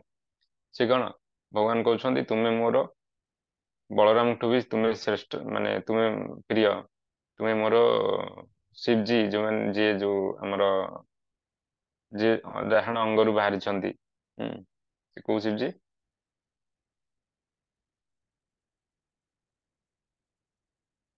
ଯିଏ ଡାହାଣ ଅଙ୍ଗରୁ ବାହାରିଛନ୍ତି, ଯେ ସ୍ୱୟମ୍ଭୁ। ତାପରେ ଲକ୍ଷ୍ମୀଙ୍କ ଠାରୁ ତୁମେ ମୋର ପ୍ରିୟ, ତୁମେ ମୋର ନିଜର ଆତ୍ମାଠୁ ବି ପ୍ରିୟ। ହୁଁ, ତ ସେଇ ଯିଏ ଆମର, ତାଙ୍କୁ ସିଏ କଣ କହୁଛନ୍ତି ଯେ ମତେ କୌଣସି ବ୍ରଜରେ ମତେ କୌଣସି ଗଛ ଲତା ଏସବୁ ଜିନିଷ ମତେ କିଛି ପାଇବାର ଲାଳସା ନାହିଁ। ମତେ କଣ ଲାଳସା ନା, ଧୂଳି ସଦୃଶ ବ୍ରଜରେ ଗୋଟେ ଗୋପୀ ମାନଙ୍କର ପାଦର ଧୂଳି ସଦୃଶ ମତେ ପାଇବାକୁ ଲାଳସା। ସେଠି ଚିଜଗତରେ, ଚିଜଗତରେ ସେଠି କିଛି ମାନେ କିଛି ନୀଚ କିଛି ନଥାଏ। ଚିଜଗତରେ ଯେତେ ସବୁ ବସ୍ତୁ ଥାନ୍ତି ସେମାନେ ସବୁ ଚିନ୍ମୟ। ସେଠି ଧୂଳି ଚିନ୍ମୟ, ସେଠି ଗଛଲତା ଚିନ୍ମୟ, ସେଠି ପାହାଡ ପର୍ବତ ସବୁ ଚିନ୍ମୟ, ସମସ୍ତଙ୍କର ଜୀବନୀ ଥାଏ। ତେଣୁ ଯେମିତି ଗୋଟେ ବୈକୁଣ୍ଠର, ଆପଣ ବୈକୁଣ୍ଠର ଗୋଟେ ବସ୍ତୁ ଆଉ ଗୋଲକ ବୃନ୍ଦାବନ ଗୋଟେ ବସ୍ତୁ। ବୈକୁଣ୍ଠର ଯୋଉଟା ସବୁଠୁ ହାଏଷ୍ଟ ବସ୍ତୁ, ସେଟା ଗୋଲକ ବୃନ୍ଦାବନ ସବୁଠୁ ନିମ୍ନ ବସ୍ତୁଟି ବି ସର୍ବଶ୍ରେଷ୍ଠ। ତେଣୁ ଏଠି ଯୋଉଟା କୁହାହଉଛି ଯେ ଧୂଳି ସଦୃଶଂ ବିଚିନ୍ତୟ, ଏଟା ହେଲା ଯୋଉ ଆମର ଗୋପୀ ମାନଙ୍କର, ରାଧାରାଣୀଙ୍କର ଯୋଉ ଧୂଳି ମାନେ କଣ, ତାଙ୍କର କିଙ୍କର, ତାଙ୍କର ଦାସ। ଆଉ ଦାସ କଣ,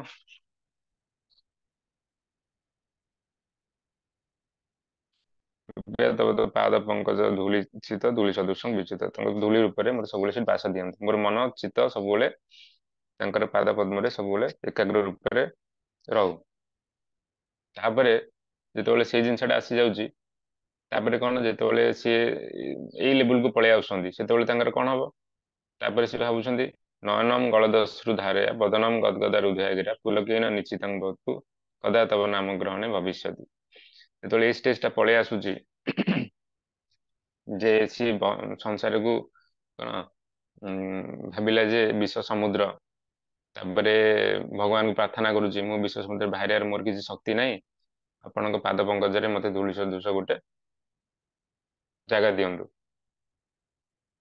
ସେ ଜିନିଷଟା ଆସିବ କେତେବେଳେ, ଗୋଟେ ଏକ୍ଜାମ୍ପଲ ଦିଅନ୍ତି ଆମର ଗୁରୁଦେବ, ଯେ ଗୋଟେ ପାଗଳ ବ୍ୟକ୍ତି, ପାଗଳ ବ୍ୟକ୍ତି କଣ କରୁଛି ନା ବିଭିନ୍ନ ପ୍ରକାର ମଇଳା ସବୁ ଗୋଟଉଛି, ରାସ୍ତା କଡରୁ ସବୁ ଗୋଟଉଛି, ଗୋଟେଇକି ସେ ଆନନ୍ଦରେ ଦିନ ସାରା, ସବୁଦିନ ସବୁଦିନ ସେଇ କାମ କରୁଛି, ଦିନ ସାରା ସେଇ କାମ କରୁଛି, ଆନନ୍ଦରେ ଗୋଟେ ତାପରେ କଣ ତାଙ୍କୁ ଫୋପାଡ଼ି ଦଉଛି, ଖେଳୁଛି ବୁଲୁଛି ସବୁ କରୁଛି। କିନ୍ତୁ ଯେତେବେଳେ ଜଣେ ସୁହୃଦ ବ୍ୟକ୍ତି ତାଙ୍କ ପାଖକୁ ଆସୁଛି ଯେ ତାକୁ ଗୋଟେ ସାବୁନ ଦବ, ତାକୁ ଗାଧେଇ ଦବ, ସିଏ ଯେତେବେଳେ କଣ କରୁଛି, ତାକୁ ମାରି ଗୋଡଉଛି। କିନ୍ତୁ ସିଏ ସେ ଜିନିଷଟାକୁ ଜାଣିପାରୁଛି କି ମୁଁ ଏଇ ଯୋଉ ଇଏଟା ଭୋଗୁଛି, ଏଇଟା ମୋ ପାଇଁ ତାକୁ ଫିଲ୍ ହଉଛି ଆନନ୍ଦ, କିନ୍ତୁ ସେ ସେଇଟା ପ୍ରକୃତ ଆନନ୍ଦ କି? ଆନନ୍ଦ ନୁହଁ। ସେମିତି ଆମେ ଯୋଉ ଯେତେବେଳେ ଏଇ ଷ୍ଟେଜକୁ ସେ ପଳେଇ ଆସୁଛି, ଜାଣୁଛି ଯେ ଏଇଟା ସବୁ ବିଷ ସଦୃଶ।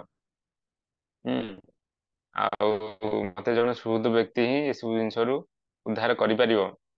ସେତେବେଳେ ସେ ଯେମିତି ପାଗଳ ବ୍ୟକ୍ତିଟାକୁ ସୁହୃଦ ବ୍ୟକ୍ତି ଉଦ୍ଧାର କରିପାରିବ, କିନ୍ତୁ ସିଏ ଯଦି ଜାଣିପାରୁନି ମୁଁ ଏଇଟା ଯୋଉ ଭୋଗ କରୁଛି, ଏଇଟା ମତେ, ଏଇଟା ମୋ ମାନେ ମଙ୍ଗଳ ନୁହଁ ବୋଲି, ତେଣୁ ତାକୁ ଆମେ ପାଗଳ କହୁଛେ। ଆଉ ଯେତେବେଳେ ଆମର ଜଣେ ମଣିଷ, ଆମେ ଜଣେ ଯୋଉ ଯୋଉମାନେ ଆମର ମଣିଷ ଶରୀର ପାଇଛନ୍ତି, ଯେତେବେଳେ ଯେ ଆମେ ବି ଜାଣିପାରୁନି ବିଶ୍ୱ ସମୁଦ୍ରରେ ଆମେ ଦୁଃଖ ଭୋଗ କରୁଛେ ବୋଲି, ସେତେବେଳେ ଯେ ଆମକୁ ବି କଣ କୁହାଯିବ? ପାଗଳ। ଯେତେବେଳେ ସେ ଜାଣିପାରିଲେ, ସେ ପାଗଳ ବ୍ୟକ୍ତି ଭଳିଆ ଜାଣିପାରିଲେ ମୁଁ ଯୋଉ ବିଶ୍ୱ ସମୁଦ୍ରରେ ବୁଲୁଛି, ଏଠି ଯାହା ବି ସବୁ ଅଛି ଭୋଗ କରୁଛି ଏସବୁ ବିଷ ଭଳିଆ, ସେତେବେଳେ ସେ ଭଗବାନଙ୍କୁ ପ୍ରାର୍ଥନା କରୁଛି। କିନ୍ତୁ ସେ ମୁଁ ନିଜେ ତ, ମୋର ଶକ୍ତି ସାମର୍ଥ୍ୟ ନାହିଁ, ମତେ ଆପଣ ହିଁ ଉଦ୍ଧାର କରନ୍ତୁ। ତାପରେ ସେ ଯେତେବେଳେ ପ୍ରାର୍ଥନା କରୁଛି, ଏଇଟା ଯେତେବେଳେ ହୃଦୟରେ ତାର ଜାତ ହଉଛି, ଏଇଟା ବିଶ୍ୱ ସମୁଦ୍ର, ଏଠୁ ମତେ ଭଗବାନଙ୍କର ଧୂଳି ସଦୃଶରେ ମତେ ଭଗବାନ ଆଶ୍ରୟ ଦିଅନ୍ତୁ, ସେତେବେଳେ ତାର ନେକ୍ସଟ ଷ୍ଟେଜ କଣ ଆସିବ? ନୟନମ ଗଳଦସ୍ୟୁ ଧାରିଆ ବଦନମ ଗଦଗଦା ହୃଦୟ ଗିରା ପୁଲକେନ ନିଶ୍ଚିତଂ ବାବୁ କଦା ତବ ନାମ ଗ୍ରହଣେ ଭବିଷ୍ୟତି। ତାପରେ କଣ ଷ୍ଟେଜ ଆସିବ ନା, ମୋ ନୟନରୁ କେତେବେଳେ ଗଳଦସ୍ୟୁ ମାନେ ପ୍ରବାହିତ ହବ। ଗଳଦସ୍ୟୁ ମାନେ ହୃଦୟରେ ଯେତେବେଳେ ଏସବୁ ଷ୍ଟେଜ ଆସିବ, ହୃଦୟରେ ଆମର ଅଶ୍ରୁ ପ୍ରବାହିତ ହବ, ସେ ହୃଦୟରୁ ନିଜର ମାନେ ରୋକି ପାରିବନି। ହୁଁ, ଧାରୟା ମାନେ ଧାରା ରୂପରେ, ଯେମିତି ଶ୍ରାବଣ ମାସରେ ଧାରା ବର୍ଷା ହୁଏ ଯୋଉ କୁହାଯାଏ, ସେଭଳିଆ କଣ୍ଟିନ୍ୟୁଅସ ଆମର ହୃଦୟରୁ ଧାରା ପ୍ରବାହିତ ହବ, ଅଶ୍ରୁ ପ୍ରବାହିତ ହବ। ବଦନମ ଗଦଗଦା ହୃଦୟ ଗିରା, ହୃଦୟ କଣ ହବ? ରୁଧିତ ହେଇଯିବ। ଯେମିତି ମହାପ୍ରଭୁ ଆମର ଜଗନ୍ନାଥ ରଥଯାତ୍ରାରେ ଯେତେବେଳେ ଜଗନ୍ନାଥ ଜଗନ୍ନାଥ ବୋଲି ଚିତ୍କାର କରି ତାଙ୍କ ପାଟିରୁ କଣ ବାହାରିଥିଲା, ଜଗା ଜଗା, ଜଗନ୍ନାଥ ରୂପେ ପୂର୍ଣ୍ଣ ରୂପରେ ଉଚ୍ଚାରଣ ବି କରିପାରୁନଥିଲେ, ମାନେ ହୃଦୟ ଗଦଗଦ ହେଇଯିବ। ସେ ପଦନମ ଗଦଗଦ ହୃଦୟ ଗିରା ପୁଲକେଇନ ନିଶ୍ଚିତଂ ବପୁ, ପୁଲକରେ ଆମର ଯୋଉ ବପୁ ଶରୀର ପୁରା ନାଚି ଉଠିବ। ତବ ନାମ ଗ୍ରହଣେ ଭବିଷ୍ୟତି, ଆପଣଙ୍କ ନାମ ଗ୍ରହଣେ କେତେବେଳେ ମୋର ସେ ଷ୍ଟେଜ ଆସିବ, ପ୍ରାର୍ଥନା କରୁଛନ୍ତି କେତେବେଳେ ମୋର ସେ ଷ୍ଟେଜ ଆସିବ। ତାପରେ ଯେତେବେଳେ ଏଇ ଷ୍ଟେଜ ଟା ଆସୁଛି, ତାପରେ ପୁଣି କଣ ଷ୍ଟେପ ଆସିବ, ଯୁଗାଇତଂ ନିମିଷେଣ ଚକ୍ଷୁଷା ପ୍ରଭୁ ସାଇତଂ ସୁନାଇତଂ ଜଗତ ସର୍ବଂ ଗୋବିନ୍ଦ ବିରହଣେ ମେ। ଜଗତ ମତେ ତାପରେ କଣ ହବ, ମାନେ ଜଗତ ମତେ ଯୁଗାଇତଂ ନିମିଷେଣ, ଗୋଟେ ନିମିଷ ମଧ୍ୟ ଯୋଉଟା କି ଭଗବତ ବିରହରେ ମତେ କଣ ଲାଗିବ, ଗୋଟେ ଯୁଗ ଭଳିଆ ଲାଗିବ। ସେଇଟା କେତେବେଳେ ଆସିବ, ତାର ଏକ୍ଜାମ୍ପଲ ଦିଅନ୍ତି ରଘୁନାଥ ଦାସ ଗୋସ୍ୱାମୀଙ୍କର। ରଘୁନାଥ ଦାସ ଗୋସ୍ୱାମୀ ଯେତେବେଳେ ପୁରୀରେ ରହୁଥିଲେ, ତାଙ୍କୁ କଣ କଲେ, ମହାପ୍ରଭୁ ସ୍ୱରୂପ ଦାମୋଦରଙ୍କ ଅଣ୍ଡରରେ ଗାଇଡାନ୍ସ ରେ ଦେଲେ। ସେ ସ୍ୱରୂପ ଦାମୋଦରଙ୍କ ଗାଇଡାନ୍ସ ରେ ମହାପ୍ରଭୁଙ୍କ ସେବା କରୁଥିଲେ 16 ବର୍ଷ। ଯେତେବେଳେ 16 ବର୍ଷ ସିଏ କଣ୍ଟିନ୍ୟୁଅସ ମହାପ୍ରଭୁଙ୍କୁ ସ୍ୱରୂପ ଦାମୋଦରଙ୍କ ଗାଇଡାନ୍ସ ରେ ମହାପ୍ରଭୁଙ୍କ ସେବା କରୁଥିଲେ, ସେ କହିଛନ୍ତି କି ମୁଁ ମୋର ସବୁ ଏନର୍ଜି କି ଭଗବାନଙ୍କ ସେବାରେ ସେଇଠି ହିଁ ଦେଲି। ସବୁ ଏନର୍ଜି ମାନେ କଣ, ଯେମିତି ଆମର ନାରାୟଣ ଗୋସ୍ୱାମୀ ମହାରାଜଙ୍କୁ ଯେତେବେଳେ ଶିଲ ଭକ୍ତି ପ୍ରଜ୍ଞାନ କେଶବ ଗୋସ୍ୱାମୀ ମହାରାଜ କହୁଥିଲେ ଯେ ମୁଁ ମୋର କାରଣ ମୋ ସ୍ତ୍ରୀ ପ୍ରତି, ପିଲାମାନଙ୍କ ପ୍ରତି, ଘର ପ୍ରତି, ବାପା ମାଙ୍କ ପ୍ରତି ଯାହା ବି ସ୍ନେହ ଥିଲା, ସବୁ ଯାକ ସ୍ନେହ ପ୍ରେମ ସବୁ କଣ ଆପଣଙ୍କ ଚରଣ ହିଁ ଅର୍ପଣ କଲେ। ତେଣୁ ଆପଣ ମତେ ସନ୍ନ୍ୟାସ ଦିଅନ୍ତୁ କି ଯାହା ବି କରନ୍ତୁ, ଆପଣଙ୍କର ଇଚ୍ଛା, ମୁଁ ସବୁ ପ୍ରେମ ସବୁ ଜିନିଷକୁ ଆପଣଙ୍କ ଚରଣରେ ସମର୍ପଣ କରିଦେଇଛି। ସେମିତି ଏଠି ରଘୁନାଥ ଦାସ ଗୋସ୍ୱାମୀ ନିଜର ସବୁ କିଛି ଏନର୍ଜି କି ଭଗବାନଙ୍କ ଚରଣରେ ସମର୍ପିତ କରିଦେଇଛନ୍ତି ମହାପ୍ରଭୁଙ୍କ ସେବାରେ। ତେଣୁ ଯେତେବେଳେ ମହାପ୍ରଭୁ ଅପ୍ରକଟ ହେଇଗଲେ, ତାପରେ ସ୍ୱରୂପ ଦାମୋଦର ଅପ୍ରକଟ ହେଇଗଲେ, ତାଙ୍କୁ କଣ ଲାଗୁଛି, ପୁରୀରେ ଏତେ ଏତେ ବୈଷ୍ଣବ ଅଛନ୍ତି, ସ୍ୱୟଂ ଜଗନ୍ନାଥ ଅଛନ୍ତି, ତଥାପି ତାଙ୍କୁ କଣ ଲାଗୁଛି ଯେ ମାନେ ସବୁ କିଛି ଶୂନ୍ୟ ହେଇଯାଇଛି। ଗୋଟେ ଗୋଟେ କ୍ଷଣ ମଧ୍ୟ ଗୋଟେ ଗୋଟେ ଯୁଗ ପରିକା ଲାଗୁଛି, ଅନୁଭୂତ ହଉଛି। ସେତେବେଳେ କୁହାଯାଉଛି ଏଇ ଷ୍ଟେଜ ଟା ହଉଛି ଯୁଗାଇତଂ ନିମିଷେଣ ଚକ୍ଷୁଷା ପ୍ରଭୁ ସାଇତଂ ସୁନାଇତ ଜଗତ ସର୍ବଂ ଗୋବିନ୍ଦ ବିରହଣେ। ଗୋବିନ୍ଦଙ୍କ ବିରହରେ, ଭଗବାନଙ୍କ ବିରହରେ ମତେ କଣ ଲାଗୁଛି, ଜଗତଟା ମତେ ଶୂନ୍ୟ ଶୂନ୍ୟ ଲାଗୁଛି। ମାନେ ଯେମିତି ଜଣେ ଗୋଟେ ବାହାଘରକୁ ଯାଇଛି, ବାହାଘର ଯାଇଛି, ସେ ଯଦି 100 ଲୋକ ଅଛନ୍ତି, 1000 ଲୋକ ଅଛନ୍ତି, ତ ତାଙ୍କ ଭିତରେ ସେ ଯଦି ଜଣେ ଲୋକକୁ ଖୋଜୁଛି, ଉତ୍କଣ୍ଠାର ସେ ଅପେକ୍ଷା କରି ଅଛି, ତାହେଲେ ସିଏ 100 ଲୋକ ଥିଲେ ବି ତାକୁ ସେଇ ଲୋକଟାକୁ ଅନେଇଥିବ।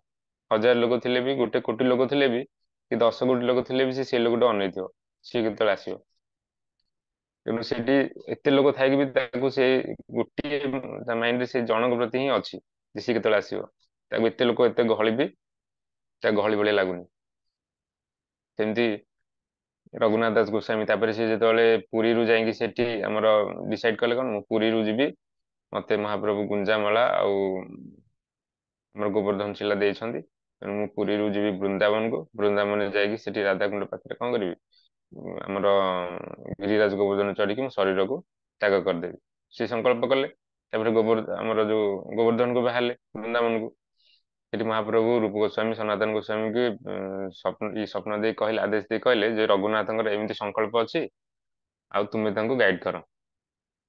ତାପରେ ସେ ଯେତେବେଳେ ପହଞ୍ଚିଲେ, ତାପରେ ରୂପ ଗୋସ୍ୱାମୀ ତାଙ୍କ କଣ କଲେ, ବିଭିନ୍ନ ପ୍ରକାର ଏନଗେଜମେଣ୍ଟରେ ଏନଗେଜ କରେଇଦେଲେ। ତାଙ୍କୁ କିଛି ମାନେ ବୁଝେଇବା ଆବଶ୍ୟକ ପଡନି, ତାଙ୍କୁ ବିଭିନ୍ନ ପ୍ରକାର ସେବାରେ ଏନଗେଜ କରେଇଦେଲେ।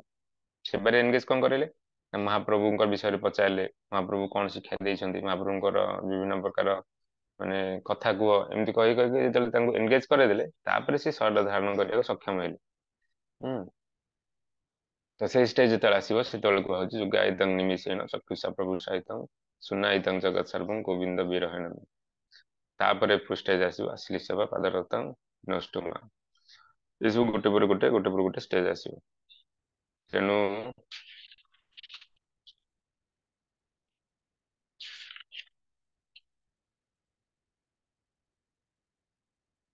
ତେଣୁ ଆମେ କଣ କରିବା, ଏସବୁ ତ ପ୍ରୋସେସ ଗୋଟେ ପରେ ଗୋଟେ ପ୍ରୋସେସ ଆସିବ। ଆପଣ ମାନେ ତାକୁ ଠିକ ଠିକ ରୂପରେ ପାଳନ କେମିତି କରିବେ, ତୃତୀୟ ଚତୁର୍ଥ ଶ୍ଲୋକକୁ ଭଲ ଭାବରେ, ଏ ଟୋଟାଲ 8ଟା ଶ୍ଲୋକକୁ ଭଲ ଭାବରେ ମନେ ରଖିବେ। ଠିକ ଅଛି, ଭଲ ଭାବରେ ମନେ ରଖିଲା ପରେ ଗୋଟେ ଗୋଟେ ପାଳନ କରିବାକୁ ଚେଷ୍ଟା କରିବେ। ଆଉ ମେନ୍ ଆମର ଯେତେ ସବୁ ଅଛି, ତୃତୀୟ ଆଉ ଚତୁର୍ଥ ନମ୍ବର ଶ୍ଲୋକ, ଆମ ମାନଙ୍କର ସାଧାରଣ ଭକ୍ତ ମାନଙ୍କ ପାଇଁ ଇମ୍ପୋର୍ଟାଣ୍ଟ। ନା ପ୍ରଭୁଜୀ, କୁହନ୍ତୁ ମାତାଜୀ, ଦଣ୍ଡ ପ୍ରଣାମ। ଏଗୁଡା ସବୁ କାହିଁରେ ଅଛି ପ୍ରଭୁଜୀ? କୋଉ ବହିରେ ଅଛି? ଏଇଟା ଶିକ୍ଷାଷ୍ଟକମ୍ ବା।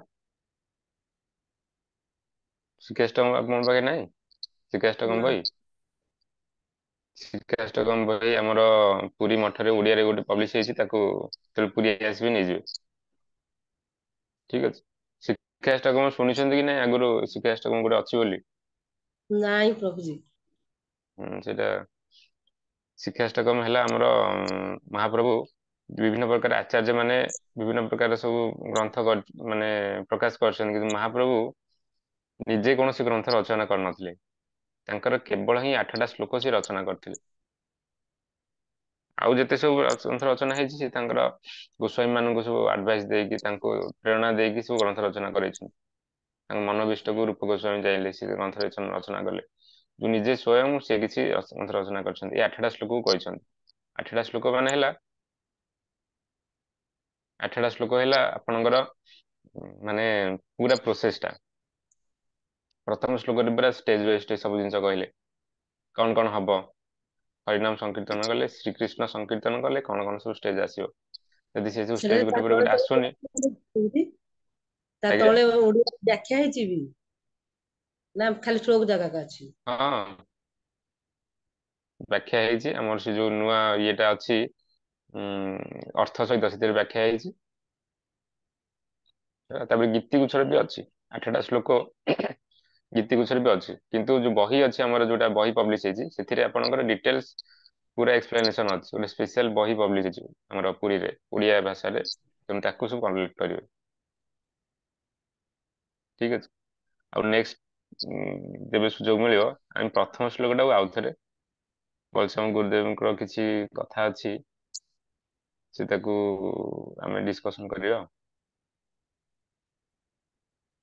କିଛି କିଛି ଦଣ୍ଡ ଏକ୍ଜାମ୍ପଲ ପ୍ରଣାମ। ଦେଇକି ଆଉ ଟିକେ ସୁନ୍ଦର ଭାବରେ ବୁଝେଇଛନ୍ତି।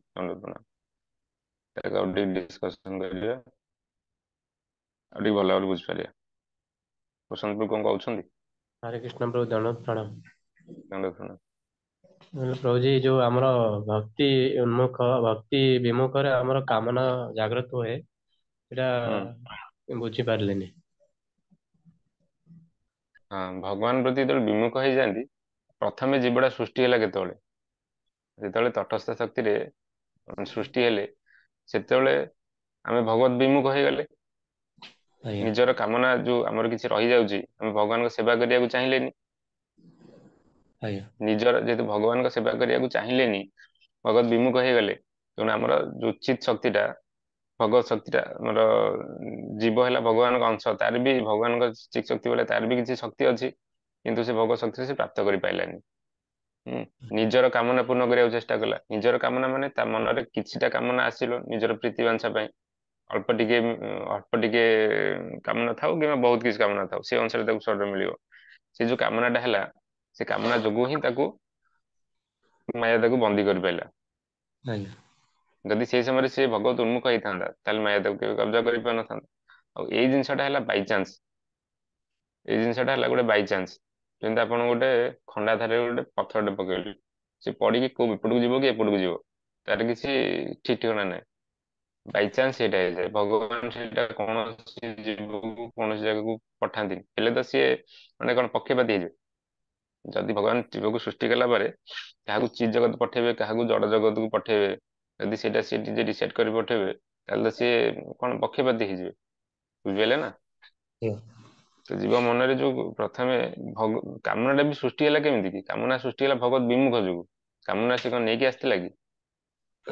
ଏଇ ନା। ଜିନିଷଟା ଆମର ନାରାୟଣ ଗୋସ୍ୱାମୀ ମହାରାଜ ବହୁତ ସୁନ୍ଦର ଭାବରେ ଗୋଟେ ବହି ଅଛି, ୱାକିଂ ୱିଥ ଦ ସେଣ୍ଟରେ ସେ ମାନେ ଏକ୍ସପ୍ଲେନେସନ କରିଛନ୍ତି। ତାଙ୍କୁ ମହାରାଜ ମାନେ ସବୁ ସନ୍ନ୍ୟାସୀ ମାନେ ବ୍ରହ୍ମଚାରୀ ମାନେ କୋଶ୍ଚିନ୍ ପଚାରୁଛନ୍ତି, ସେଇଟା ବୁଝାଉଛନ୍ତି ଯେ ଯେତେବେଳେ ସେ ଜୀବଟା ଆସିଲା, ତା ମଧ୍ୟରେ ତ କାମନା ତ କିଛି ନଥିଲା।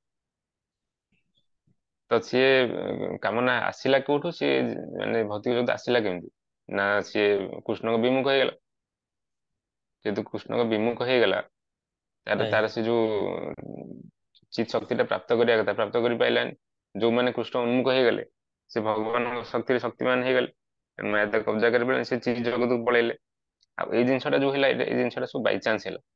କିଏ କୋଉପଟୁ ପଡିବ କଣ, ସେଇଟା କିଛି ମାନେ ବାଇ ଲକ୍, ବୁଝିପାରିଲେ? ତାପରେ ସିଏ ଯେତେବେଳେ ସେଇଠୁ ଜୀବକୁ ମାନେ ଆଜ୍ଞା ଡିଭାଇଡ କରା ହେଇଗଲା। ହୁଁ ଡିଭାଇଡ କରାଇଲା ମାନେ ସିଏ ଯେତେବେଳେ ଆସିଲା ତାର ମାନେ ସବୁ ଜିନିଷର ଯଦି ମୂଳ ମୂଳ ମୂଳ ମୂଳ ଦେଖି ଦେଖି ଦେଖି ଦେଖି ଯିବେ, ପ୍ରଥମ ମୂଳ ହେଲା କୃଷ୍ଣ ବିମୁଖତା। ସେ କୃଷ୍ଣ ବିମୁଖତା ଯୋଗୁ ହିଁ ସବୁ ଷ୍ଟାର୍ଟ ହେଲା, ଆଜ୍ଞା ବୁଝିପାରିଲେ କି ନାଇଁ? ଆଜ୍ଞା ଯେବେ କୃଷ୍ଣ ବିମୁଖ ହେଇକି ମାୟା ଉନ୍ମୁଖ ହେଇଗଲା, କୃଷ୍ଣଙ୍କୁ ପଛ କରିଦେଲା ମାନେ କଣ, ତାର ଫ୍ରଣ୍ଟ ଏପଟକୁ ରହିଲା, ଅପୋଜିଟ ପାର୍ଶ୍ୱକୁ, ମାୟା ପଟକୁ। ତାପରେ ସେ ମାୟା ତାଙ୍କୁ କବ୍ଜା କଲା, ତାଙ୍କୁ ଆଜ୍ଞା ସ୍ଥୂଳ ସୂକ୍ଷ୍ମ ଶରୀର ଗୋଟେ ଦେଲା, ତାଙ୍କୁ ସ୍ଥୂଳ ଶରୀର ଗୋଟେ ଦେଲା, ଦେଇକି ତାକୁ ସବୁ ମାୟା ଜଗତକୁ ଆଣିଲା। ତା ମନରେ ଯାହା ବି କାମନା ସୃଷ୍ଟି ହେଲା ତାକୁ ସେଇ ଅନୁସାରେ ଗୋଟେ ଶରୀର ଦେଇକି, ହୁଁ ଶରୀର ଦେଇକି ତାପରେ ତାଙ୍କୁ ଭୋଗ କରାଇଲା। ଭୋଗ କରିଲା ପରେ ସେ କଣ ପୁଣି ଗୋଟେ ଶରୀର ପାଇଲା ମାନେ ବିଭିନ୍ନ ପ୍ରକାର ପୁଣି କର୍ମ କରିବ, କର୍ମ କଲା ପରେ ପୁଣି କର୍ମଚକ୍ରରେ ବୁଲିଲା। ଏମିତି ଏମିତି ଚାଲିଥିବ। ଆଉ ତାର ମୂଳ କାରଣ କେତେବେଳେ ଦୂର ହବ, ଯେତେବେଳେ ସେ ପୁଣି ସେ ଯୋଉ ମୂଳ କାରଣଟା କୃଷ୍ଣ ବିମୁଖତା ସେଇଟା ଯେତେବେଳେ ଯାଏ ଉନ୍ମୁଖ ଯାଏ ନ ହେଇଛି, ସେତେବେଳେ ଯାଏ ମାୟା ତାକୁ ପୁଣି ବୁଲଉଥିବ, କାମନା ଜାତ ହଉଥିବ। ତେଣୁ ସବୁ ଜିନିଷର ସଲ୍ୟୁସନ କୋଉଠି ହବ, ଯେତେବେଳେ ସେ କୃଷ୍ଣ ଉନ୍ମୁଖ ହେଇପାରିବ।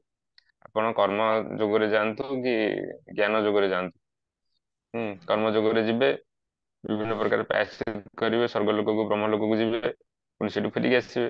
କାମନାଟା ପୂର୍ଣ୍ଣ ହେଇଗଲା ପରେ ଆପଣଙ୍କର ପୁଣି ଯେତେବେଳେ କର୍ମ ସରିବ ପୁଣି ଆସିବେ, ପୁଣି କର୍ମ ମନ୍ଦିରରେ ବୁଲିବେ, ବ୍ରହ୍ମ ଲୋକକୁ ଯିବେ, ପୁଣି କର୍ମ ମନ୍ଦିରରେ ବୁଲିବେ। ସେ ସବୁ ସେ ଦୂର ହବନି, ବୁଝିପାରିଲେ କି ନାଇଁ? ଆଜ୍ଞା ଆଉ ଜ୍ଞାନ ମାର୍ଗରେ ଯିବେ, ଜ୍ଞାନ ମାର୍ଗରେ ଯିବେ, କାମନା ନଷ୍ଟ ହେଇଗଲା ତାପରେ ପୁଣି ସେ ଇଏ କଣରେ ଯାଇକି ପଡିକି ରହିବେ। ସିନା ଦୁଃଖ ଦୂର ହେଇଯିବ, କଣରେ ପଡିକି ରହିବ, କି ଜୀବର ଯୋଉ ସ୍ୱରୂପଟା ହେଲା କଣ, ସେ ଭଗବତ ଧାମକୁ ଯାଇପାରିବ। ତା ନିଜର ଘର ହେଲା ମାନେ ବ୍ୟାକ୍ ଟୁ ଗଡ୍ ହେଡ୍, ନିଜର ଘର ହେଲା ଭଗବତ ଧାମ, ଶ୍ରୀ ଜଗତ। ସେଠି ଯାଇକି ତାର ଗୋଟେ ସ୍ୱରୂପ ଅଛି, ସ୍ୱରୂପ ପ୍ରାପ୍ତ କରିକି ସେଠି ସେ ବାସ କରିପାରିବ, ଭଗବାନଙ୍କ ସେବା କରିପାରିବ। ମୂଳ ଜିନିଷ ହେଲା ଆଜ୍ଞା କୃଷ୍ଣଙ୍କର, କୃଷ୍ଣଙ୍କର ଇନ୍ଦ୍ରିୟ ସୁଖ ଚାହିଁବ, ମାନେ କୃଷ୍ଣଙ୍କର କେମିତି ସେବା କରିବି, କଣ କଲେ ମୁଁ କୃଷ୍ଣଙ୍କ ସେବା କରିବି, ସେଇ ଜିନିଷଟା ଯେତେବେଳେ ଆସିବ, କୃଷ୍ଣ ଉନ୍ମୁଖ ହେଇଯିବ ନିଜର ସୁଖ ବିଧାନ ଛାଡିକି, ସେତେବେଳେ ହିଁ ତାର ସେଇଟା ପ୍ରକୃତ ସ୍ୱଭାବ। ଜୀବର ସ୍ୱରୂପ ହୁଏ କୃଷ୍ଣର ନିତ୍ୟ ଦାସ। କୃଷ୍ଣ ଜୀବର ସ୍ୱରୂପଟା କଣ, କୃଷ୍ଣ ଭଗବାନଙ୍କର ନିତ୍ୟ ଦାସ ସିଏ। ଯେମିତି ଜୈବ ଧର୍ମରେ କୁହାଯାଇଛି ନା, ଯେ ଯେତେବେଳେ ଜଳ ଗୋଟେ ସୃଷ୍ଟି ହେଲା, ତାର ଗୋଟେ ସ୍ୱଭାବ ତା ସାଙ୍ଗରେ ତିଆରି ହେଲା। ସ୍ୱଭାବଟା କଣ, ଜଳ ହେଲା ତରଳତା, ଶୀତଳତା ପ୍ରଦାନ କରିବ, ଏଇଟା ତାର ସ୍ୱଭାବ, ଆପେ ତିଆରି ହେଇଗଲା। ସେମିତି ଜୀବଟା ଯେତେବେଳେ ତଟସ୍ଥ ଆକୃତିରୁ ତିଆରି ହେଲା, ଯେତେବେଳେ ସୃଷ୍ଟି ହେଲା, ତାର ବି ଗୋଟେ ସ୍ୱଭାବ ଆପେ ତିଆରି ହେଇଗଲା ସୃଷ୍ଟି ସହ। କଣ ନା, ସେ କୃଷ୍ଣଙ୍କର ନିତ୍ୟ ଦାସ। 5 ପ୍ରକାର ସ୍ୱରୂପରେ ସେ ଭଗବାନଙ୍କ ସେବା କରିବ। ଶାନ୍ତ ଦାସ୍ୟ, ସଖ୍ୟ, ବାତ୍ସଲ୍ୟ, ମାଧୁର୍ଯ୍ୟ, ରସଲ୍ୟ, ଏଟା ତା ନିତ୍ୟ ସ୍ୱଭାବ। ଯେତେବେଳେ ଯାଏ ସେ ନିତ୍ୟ ସ୍ୱଭାବକୁ ଯାଇନି, ସେ ଖୁସିରେ ରହିପାରିବନି। ଗୋଟେ ମାଛଟାକୁ ଆପଣ ପାଣିରୁ ନେଇ ଆସିବେ, ପାଣିରୁ ନେଇ ଆସିକି ତାକୁ ଯେତେ ବାହାରେ ଯେତେ ଭଲ ଜାଗାରେ ରଖିଲେ ବି ସେ ଛଟପଟ ଛଟପଟ ହବ, ସୁଖ ପାଇବ କି? ସେମିତି ଯିବ, ତାର ନିତ୍ୟ ସ୍ୱଭାବ ହେଲା ସେ ଭଗବାନ କୃଷ୍ଣଙ୍କ ନିତ୍ୟ ଦାସ। ଯେତେବେଳେ ସେଇଟା ସେ ପ୍ରାପ୍ତ ନ କରିଛି, ସେତେବେଳେ ଯାଏ ସିଏ ସୁଖ ପାଇପାରିବନି। ଆଜ୍ଞା ଦୁଃଖରୁ ନିବୃତ୍ତ ହେଇଯିବ, ଜ୍ଞାନ ମାର୍ଗରେ ଦୁଃଖରୁ ନିବୃତ୍ତ ହେଇଯିବ, ପଡିକି ରହିବ, କିନ୍ତୁ ସୁଖ ପାଇପାରିବନି। ଯେତେବେଳେ ଯାଏ ସେ 5ଟା ଜିନିଷରେ ସ୍ଥାପିତ ନ ହେଇଛି, ଭଗବାନଙ୍କ ସହ ସମ୍ବନ୍ଧ ସ୍ଥାପନ ନ କରିଛି, ଭଗବାନ ସେବା ନ କରୁଛି। ତେଣୁ ଏଇ କୃଷ୍ଣ ବିମୁଖତା ହିଁ ସବୁ ଜିନିଷର ଷ୍ଟାର୍ଟ। ତେଣୁ ଶିକ୍ଷାଷ୍ଟକମରେ ଏଇ ସବୁ ଜିନିଷ ଭଲସେ ବୁଝେଇଛନ୍ତି, କେମିତି ଏସବୁ ଜିନିଷ ଚିତ୍ତଦର୍ପଣ ମାର୍ଜନ ହବ। ଗୋଟେ ପରେ ଗୋଟେ ଗୋଟେ ପରେ ଗୋଟେ ଷ୍ଟେଜ ପରେ ଲାଷ୍ଟ ଷ୍ଟେଜ ଯାଏ ଆମେ ଯାଇପାରିବା। ଲାଷ୍ଟ ଷ୍ଟେଜ ହେଲା ପ୍ରେମର, ମାନେ ପ୍ରେମର ଯୋଉ ଲାଷ୍ଟ ଷ୍ଟେଜ ଯାଏ। 5ଟା ହେଲା ପ୍ରଥମ ସାଧନା ଭକ୍ତିର ପ୍ରଣାଳୀ, ତାପରେ ଯୋଉ ଷଷ୍ଠ ଆଉ ସପ୍ତମ ହେଲା ଭାବ ଭକ୍ତି, ଭାବ ଭକ୍ତି କଥା କୁହାଯାଇଛି। ତାପରେ ସପ୍ତମ ଅଷ୍ଟମ ହେଲା ପ୍ରେମ ଭକ୍ତି କଥା କୁହାଯାଇଛି। ଗୋଟେ ପରେ ଗୋଟେ ଗୋଟେ ପରେ ଗୋଟେ ଗୋଟେ ଷ୍ଟେଜ ସବୁ ଆସିବ, ଠିକ ଅଛି। ବୁଝିପାରିଲେ ନା? ଏସବୁ ଆଜ୍ଞା ଜିନିଷ ଟିକେ ଟିକେ ଅଡ୍ ଲାଗୁଥିବ ଆମମାନଙ୍କୁ, କାହିଁକିନା ଆମେ ଯେତେବେଳେ ଶୁଣୁଥିଲୁ ପ୍ରଭୁଜୀ ମାନେ ଏସବୁ ଜିନିଷ କହୁଥିଲେ ନୂଆ ନୂଆ, ବାରମ୍ବାର ବାରମ୍ବାର ଶୁଣିଲା ପରେ ଏସବୁ ଜିନିଷ ଟିକେ ଟିକେ ଇଣ୍ଟରେଷ୍ଟ ତାପରେ ଆସୁଥିଲା ଶୁଣିବାକୁ। ଏସବୁ ଜିନିଷ କଣ, ସେ ଗୋଟେ ପରେ ଗୋଟେ ଜିନିଷ। ମହାରାଜ ତ ବହୁତ ସମୟ କ୍ଲାସ କଲେଣି, ଆଉ ଆପଣମାନେ ବହୁତ ଜିନିଷ ଜାଣିଗଲେଣି, ତେଣୁ ବୁଝିପାରୁଥିବ, କିଛି ଅସୁବିଧା ନାହିଁ। ଆମକୁ 6-7 ବର୍ଷ ପରେ ଏସବୁ ଜିନିଷ ଟିକେ ଟିକେ ଶୁଣିବାକୁ ଇଣ୍ଟରେଷ୍ଟ ଲାଗିଲା। କିନ୍ତୁ ଶୁଣୁଥିଲୁ ପ୍ରଭୁଜୀ ମାନେ, କୃଷ୍ଣଦାସ ପ୍ରଭୁ ମହାରାଜ ଏସବୁ ଜିନିଷ ବହୁତ ଭଲ ଭଲ ଜିନିଷ ସବୁ କୁହନ୍ତି, ମଠରେ ଆଲୋଚନା ହୁଏ। ଆଜ୍ଞା ତେଣୁ ଏସବୁ ଜିନିଷ ଆମେ ଶୁଣିବା ଆଉ। ଏଗୁଡା ଶିକ୍ଷାଷ୍ଟକମ୍, ପ୍ରଭୁ ତାପରେ ମନ, ଏଗୁଡା ପ୍ରଭୁ ଯେ ଆମର ଆଜ୍ଞା ଟିକେ ମାନେ ଏଥିରେ ଭିତରେ ଧୀରେ ଧୀରେ ମଝିରେ ମଝିରେ ଟିକେ ଡିସକସନ କରିଦେଲେ ଟିକେ ମନ ଟିକେ ହୁଁ ରହିଯିବ। ଏତେ ନିହାତି ଡିସ୍କସନ କରିବା ଦରକାର। ଏଇସବୁ ଜିନିଷ ନହେଲେ ଆପଣ ସାଧନ ଭକ୍ତି କରିବେ କେମିତି? ଅନର୍ଥନୀଭୂତି ଏବେ ଆମର ଚାଲିଛି ନା, ମହାରାଜ ଆଜ୍ଞା ସବୁ କହୁଛନ୍ତି। ଆମର ଅନିଶ୍ଚିତା ଭଜନ କ୍ରିୟା ଚାଲିଛି, ମାଧୁର୍ଯ୍ୟ ସେଥିପାଇଁ ଷ୍ଟାର୍ଟ ହେଲା। ଏସବୁ ଜିନିଷ ସିଦ୍ଧାନ୍ତ ନ ଜାଣିଲା ଯାଏ ଆମେ କୋଉ ଷ୍ଟେଜରେ ଅଛେ, କେମିତି ତାକୁ ପୁଣି ପାର ହେଇକି ଆଗକୁ ଯିବା, ସେ ନ ଜାଣିଲେ କେମିତି ହବ? ଖାଲି ସମସ୍ତେ କଣ କ୍ଲାସ 1 ସମସ୍ତେ ପଢିକି ରହିଥିବା, ସେ କ୍ଲାସ 1 ପାଠକୁ ବାରମ୍ବାର ଇଏ କରୁଥିବା, କଣ ଭୁଲ ହଉଛି କଣ ଠିକ ହଉଛି ସେ ଜିନିଷକୁ ଜାଣିବା, ଆଗକୁ ଆଗକୁ ଟିକେ ଯିବା। ସିଦ୍ଧାନ୍ତ ସିଦ୍ଧାନ୍ତ ଜାଣିବାକୁ ହେଲେ କେବେ ଆଳସ୍ୟ କରିବନି। ଆଉ ମେନଲି ତ ଶିକ୍ଷାଷ୍ଟକମ୍ ହେଲା ମୂଳ ଜିନିଷ, ଆମର ଯୋଉ କଣ୍ଠାହାର ସଦୃଶ ଏସବୁ ଜିନିଷକୁ ଭଲସେ ବୁଝିବାକୁ ପଡିବ। ମନ ଶିକ୍ଷା ମହାରାଜ ବି କରିଛନ୍ତି କ୍ଲାସ, ମନ ଶିକ୍ଷା, ତାପରେ ଡିସ୍କସନ କରିବା ରିଭିଜନ କ୍ଲାସ ଟାଇପ ର। ଆମର ତ ଠିକ ଯେତେବେଳେ ନେକ୍ସଟ ଭୁବନେଶ୍ୱରରେ ଗୀତା ଜୟନ୍ତୀ ହବ, ସେତେବେଳେ ମାଧୁର୍ଯ୍ୟ କାଦମ୍ବନୀର ଏକ୍ଜାମ ଟିକେ ହବ। ମାଧୁର୍ଯ୍ୟ କାଦମ୍ବନୀ ଆପଣ ଭଲସେ ପ୍ରିପେୟାର ହୁଅନ୍ତୁ। ଯୋଉ ଯୋଉ ସବୁ ଟପିକ ସେ ପଢା ହେଇଛି ତାକୁ ପୁଣି ମୂଳରୁ ନୋଟ ଫୋଟ କରିକି ତାକୁ ପଢାପଢି କରନ୍ତୁ। ଭାଗବତ ଗୀତା ବି ପଢୁଥାନ୍ତୁ ଆଉ ମାଧୁର୍ଯ୍ୟ କାଦମ୍ବନୀ ପଢୁଥାନ୍ତୁ। ଆଜ୍ଞା। ଆଉ ଶିକ୍ଷାଷ୍ଟକମ୍, ମନ ଶିକ୍ଷା ଏରା ସବୁ ଆମେ ଟିକେ ଟିକେ ରିଭିଜନ କରୁଥିବା। ଆପଣ ମାନଙ୍କର ଟିକେ ଟିକେ ରିଭିଜନ ହେଲେ ମନେ ପଡିଯିବ ପୁରୁଣା ଜିନିଷ ଗୁରା। ଆଉ ଯେତେ ମନେ ପଡିବ, ଗୋଟେ ଜିନିଷକୁ ବାରମ୍ବାର ଆପଣ ଶୁଣିବେ, 8 ଥର 10 ଥର ଶୁଣିବେ, ସେଇ ଜିନିଷଟା ନୂଆ ନୂଆ ଲାଗୁଥିବ, କିନ୍ତୁ ତାପରେ ହଠାତ୍ ଲାଗିବ, ହଠାତ୍ ଯେକୌଣସି କାମ କରୁଥିବେ ଜିନିଷଟା ମନରେ ପଳେଇ ଆସିବ, ଆରେ ଏଇ ଜିନିଷଟା ମୁଁ ଭୁଲ କରୁଛି, ଏଇ ଜିନିଷଟା ଠିକ କରୁଛି। ଏ ଜିନିଷ ବାରମ୍ବାର ଶୁଣିବାକୁ ସେଥିପାଇଁ କୁହାଯାଇଛି କଣ୍ଠାହାର। ସେ ଜିନିଷକୁ ଠିକ ଠିକ ଅର୍ଥ ବୁଝିକି ତାକୁ ସବୁବେଳେ ମନେ ରଖିବେ। ଠିକ। ଠିକ ଅଛି। ଆଜ୍ଞା ହରେ କୃଷ୍ଣ ଧନ୍ୟବାଦ। ହରେ କୃଷ୍ଣ। ଆଗେ ସୁଯୋଗ ମିଳିଲେ ଆମେ ତାକୁ ପୁଣି ପ୍ରଥମ ଶ୍ଲୋକଟା ଆଉ ଟିକେ ଭଲସେ ଡିସ୍କସନ କରିବା।